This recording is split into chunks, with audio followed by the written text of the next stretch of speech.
এই জায়গাটা হইলো আমরার ডাক্ট। এটা হইলো ডাক্ট মানে বক্স। এই জায়গা থেকে 5 লাইনের কাজ হইব, বুঝছো? তবে এই যে আমার হেডমিস্ত্রি নিচে খাড়া আছেন দেখছো, এইদিকে ফুটা দিয়া এইদিকে পাইপ ঢুকাইমু। পাইপ বিল্ডিং এর যত পাইপ আছে সব পাইপ ঢুকান হইব। আর এইদিকে বিমের কাম চলতে আছে, বিমের কাম চলতে আছে। আগামী কালকে আমরা বিমগুলা ডাউন করবো, বুঝছো? তারপরে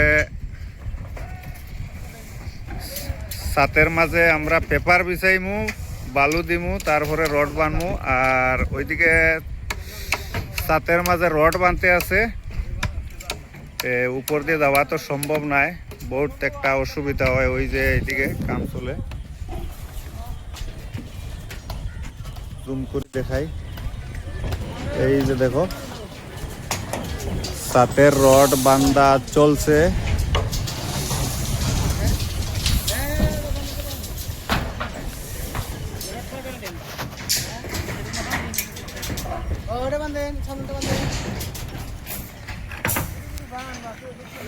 তো